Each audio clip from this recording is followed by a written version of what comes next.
नमस्कार, CSK news में आप सभी दोस्तों का एक बार फिर से बहुत बहुत स्वागत है। दोस्तों, आज दिन भर की जो फटाफट बड़ी खबर निकल के आ रही, भारत और चीन सीमा विवाद को लेकर पूर्वी लद्दाख में सर्दियों के साथ साथ भारत पिछले 70 साल के बाद सबसे बड़ी और महा तैयारी में इंडियन आर्मी LAC पर करने जा रही है। इस बीच बड़ा ऑपरेशन होने जा रहा है। दूसरी बड़ी अपडेट निकल के आ रही है, आपको बता दें कि भारत चीन विवाद के बीच लद्दाख में भूल कर भी कोई गलती हुई चीन से तो आधा से ज्यादा चीन हो जाएगा साफ। ब्रह्मोस, आकाश और निर्भय मिसाइल को लगाया गया। बड़ी अपडेट निकल के आ रही है। और तीसरी बड़ी अपडेट आपको बता दें, अक्टूबर में, इसी अक्टूबर में आने जा रहा है भारत को 5 और राफेल विमान मिलने जा रही हैं। जी हाँ, बड़ी अपडेट निकल के आ रही है। चीन थर थर कांप रहा है। भारत की तैयारियों से चारों तरफ से घिर चुका है चीन। तो सब कुछ खबरें एक एक करके आपको विस्तार से बताएंगे, लेकिन उससे पहले एक छोटा सा निवेदन, अगर आपने चैनल को अभी तक सब्सक्राइब नहीं किया तो प्लीज सब्सक्राइब की लाल बटन दबाकर चैनल को सब्सक्राइब करें। और अगर आप भी मानते हैं कि पीएम मोदी के नेतृत्व में ये देश चाइना को मुंह तोड़ जवाब देगा,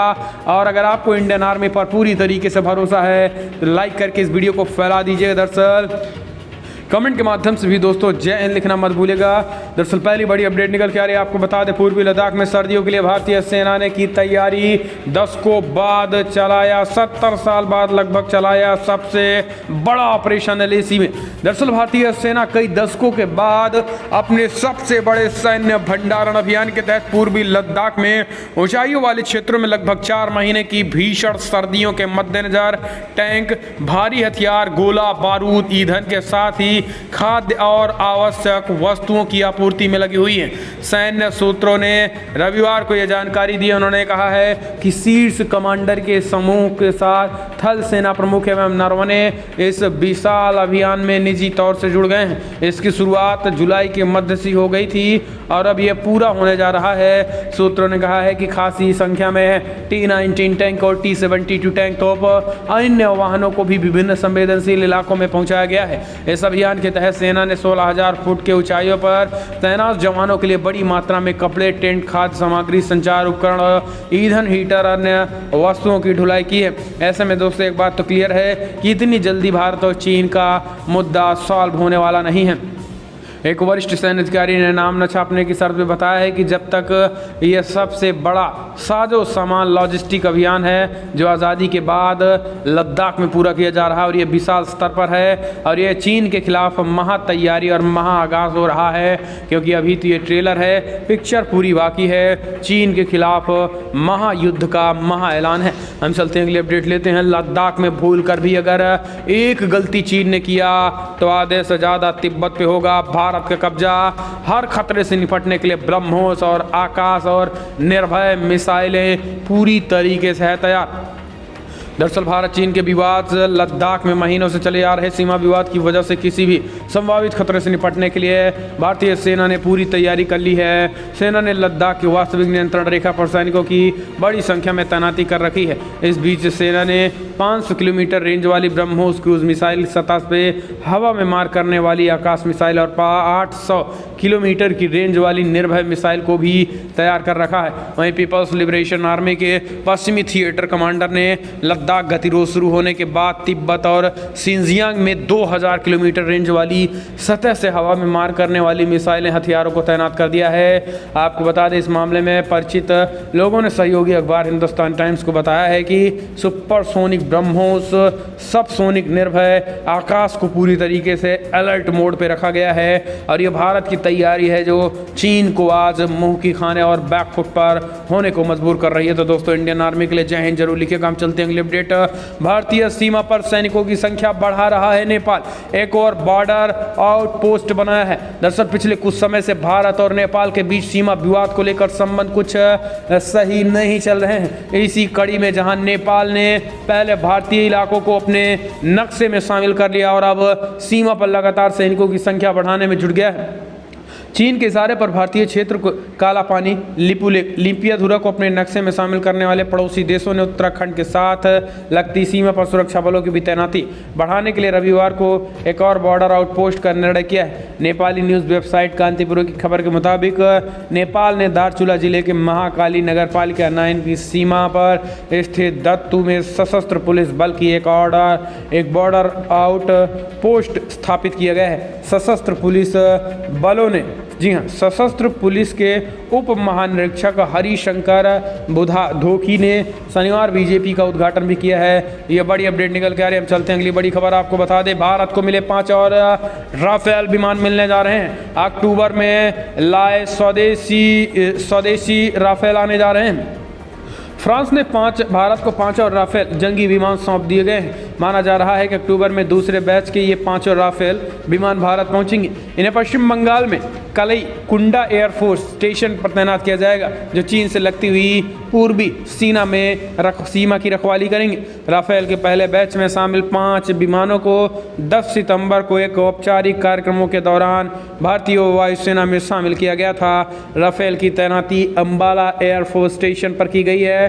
राफेल को अफगानिस्तान, लीबिया, माली और इराक में इस्तेमाल किया जा चुका है और अब इसे हिंदुस्तान भी इस्तेमाल करेगा। 4.5 फोर्थ जनरेशन के फाइटर जेट राफेल RB 001 से 005 सीरीज के होंगे।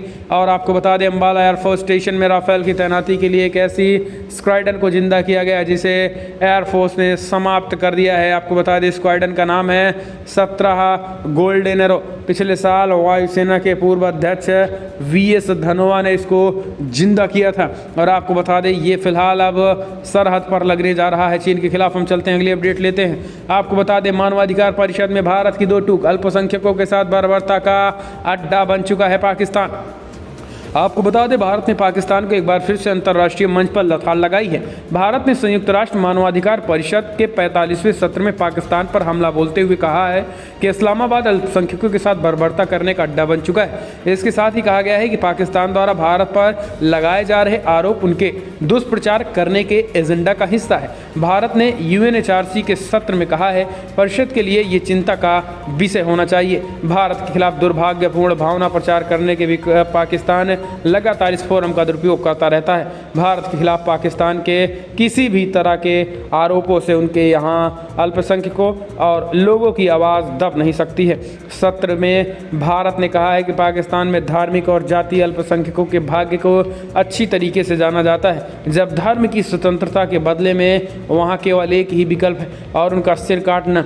विभिन्न अंतर्राष्ट्रीय संगठनों ने पाकिस्तान को अल्पसंख्यकों के लिए हत्या क्षेत्र करार दे दिया है। भारत ने कहा है कि पाकिस्तान के तथाकथित संविधान के तत्वाधान में अहमदी पाकिस्तान में सबसे अधिक सताए गए समुदाय हैं। हर साल सैकड़ों ईसाइयों को सताया जाता है, वह इनमें से सबसे ज़्यादा पाकिस्तान में हिंसक मौतों के शिकार हुए हैं। तो दोस्तों, ये बड़ा हमला बोला गया है UN में पाकिस्तान के खिलाफ भारत द्वारा। हम चलते हैं अगली अपडेट लेते हैं। आपको बता दें दोस्तों, सबसे बड़ी डील दरअसल चीन के खिलाफ अब क्वाड देशों के साथ इजराइल भी हुआ शामिल। जी हाँ, 5G तकनीकी को मिलकर किया जाएगा विकसित। दरअसल आपको बता दें कि अब CPP और उसके एजेंट्स के लिए अब एक और बुरी खबर है।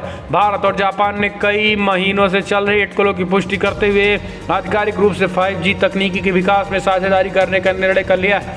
और इसमें क्वाड समूह के 2 सदस्य अमेरिका और ऑस्ट्रेलिया भी अपना अपना योगदान देंगे। हिंदुस्तान टाइम्स की रिपोर्ट के अनुसार क्वाड समूह के सदस्य देशों के विदेश मंत्री पहली बार बैठक करेंगे, जिनमें प्रमुख विषय 5G तकनीकी का विकास होगा। इतना ही नहीं, इस तकनीकी के विकास में क्वाड सदस्यों के साथ साथ अब इजराइल भी शामिल होने जा रहा है। हिंदुस्तान टाइम्स की रिपोर्ट के मुताबिक सरकारी सूत्रों की माने तो जहां भारत और जापान 5G और उनमें आगे का तकनीकी के विकसित के लिए साझेदारी करेंगे, वहीं भारत 3GP नामक मोबाइल टेलीकम्युनिकेशन संगठन पर भी अपना विचार करेगा। इसके साथ ही आप ईरान यहाँ पूरी तरीके से बड़े पैमाने पर, खास करके इजराइल बड़े पैमाने पर अपने प्रसार को भी करेगा। आपको बता दें, इजराइल लगातार एक के बाद एक तकनीकी के मामले में नंबर 1 पर चल रहा है और यही कारण है दोस्तों, आपको बता दें कि तकनीकी के मामले पर नंबर 1 में चल रहे इजराइल का फ़ायदा अब बड़े देश भी उठाने जा रहे हैं। यही कारण है कि इजराइल, जापान, ऑस्ट्रेलिया, भारत और अमेरिका मिलकर 5G को पूरी तरीके से डेवलप करेंगे। हालांकि आपको बता दें दोस्तों, 5G को लेकर क्वाड देशों ने कहा है कि व्यापारिक समझौते के लिए इसमें हम और देशों को भी शामिल कर सकते हैं, लेकिन जहां चीन के खिलाफ युद्ध की बात आएगी तो केवल और केवल चीन के पड़ोसी देशों को ही सबसे पहली प्राथमिकता दी जाएगी। ये क्वाड देशों ने बड़ा ऐलान कर दिया है। तो दोस्तों, हम चलते हैं अगली अपडेट लेते हैं। आपको बता दें बिग ब्रेकिंग निकल के आ रही है, जहां पर आपको बता दें चीन की नाक के नीचे ताइवान ने की लाइव फायर ड्रिल। जी हां, दरअसल चीन के खिलाफ बड़ा ऐलान ताइवान का, चुपचाप देखता रहा चीन। दरअसल चीन और ताइवान में इन दोनों तनाव चरम पर है। पिछले कई दिनों से चीन सीमा ताइवान में लगी सीमा पर युद्धाभ्यास कर रही है। इसके जवाब में ताइवानी फौज ने भी चीन की मुख्य भूमि के नज़दीक लाइव फायर ड्रिल को आयोजित किया है। इस दौरान ताइवानी फौज ने कई तरह के हथियारों को फायर करके चीन को सीधी चेतावनी दे डाली है। वहीं ताइवानी रक्षा मंत्रालय के अनुसार युद्धाभ्यास चीन की मुख्य भूमि के बिल्कुल नज़दीक स्थित है। लिंचियांग काउंटी के मानसू डिफेंस कमांडर के अंतर्गत किया गया है। इस दौरान सैनिकों ने अपने हथियारों को हायर करके एंट्री लैंडिंग तैयारियों को मजबूत किया। ताइवानी सेना ने दुश्मनों के जहाज़ों को निशाना बनाने के लिए 240 mm के M1 हॉप्जर गन का भी इस्तेमाल किया है। तो दोस्तों आपको बता दें कि ताइवान का बड़ा ऐलान चीन के खिलाफ हो चुका है। हम चलते हैं अगली अपडेट लेते हैं। आपको बता दें दोस्तों, चीन ने रमज़ान के दौरान उइगर मुस्लिमों को नहीं दिया रोज़ा रखने की अनुमति। जी हाँ, दरअसल जर्मनी में निर्वासन में रह रहे विश्व उइगर कांग्रेस के अध्यक्ष डालकानीसा ने कहा है कि चीन की मुस्लिम आबादी को रमज़ान के पवित्र महीने में भी रोज़ा रखने की अनुमति नहीं दी गई है। वहाँ मुसलमानों को सामुदायिक रसोइयों के जरिए भोजन करने के लिए बाध्य किया जाता है।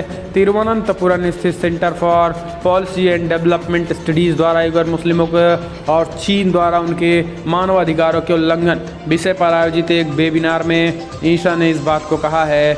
ईसा ने कहा है कि चीनी कम्युनिस्ट पार्टी अल्पसंख्यक उइगर मुसलमानों के सभी मानवाधिकारों का उल्लंघन कर रही है और उन्होंने अपने बच्चों के नाम पर भी धर्म के आधार पर नहीं रखने दे दिया है। यहाँ तक कि पश्चिमी क्षेत्रों में निर्वासन में रह रहे उइगर कार्यकर्ताओं को भी ये पार्टी परेशान कर रही है। चीनी सरकार द्वारा की जा रही इस बर्बरताओं के खिलाफ बोलने वालों का इंटरपोल के जरिए पीछा किया जा रहा है। यदि दुनिया चीनी वस्तुओं और चीनी व्यवस्थाओं को नहीं रोकती तो लोकतंत्र और मानव अधिकार अतीत की बातें बन जाएंगे। ऐसे में दोस्तों, अगर चीन का ये तानाशाही रवैया नहीं रुका तो आने वाले भविष्य में लोगों के लिए खतरा पैदा होगा।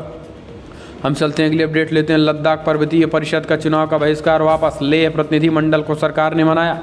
आपको बता दें कि लेह के राजनीतिक प्रतिनिधियों ने लेह लद्दाख सत्ता पर्वतीय विकास परिषद चुनाव के बहिष्कार की घोषणा वापस ले ली है। केंद्रीय मंत्री किरण रिजिजू ने रविवार को बताया है कि केंद्र सरकार लद्दाख के लोगों की मांगों पर विचार करते हुए उन्हें संविधान की छठी सूची के तहत संरक्षण मुहैया करवाने के लिए खुली चर्चा को तैयार किया है। वर्तमान परिषद का 5 साल का कार्यकाल 2 नवंबर को पूरा होने जा रहा है। 16 अक्टूबर को चुनाव होगा।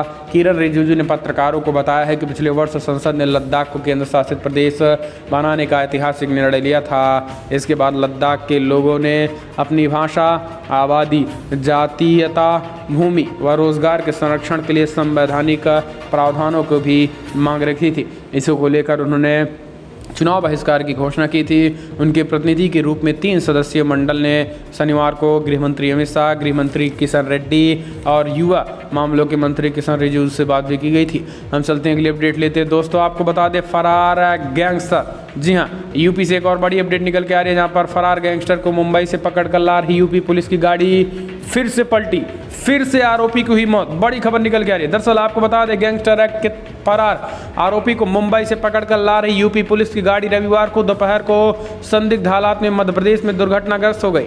हादसे में गैंगस्टर के आरोपी फिरोज की मौत हो गई, जबकि साढ़ू और पुलिसकर्मी चोटिल हो गए। लखनऊ के ठाकुरगंज थाने की पुलिस आरोपी को पकड़ने गई थी।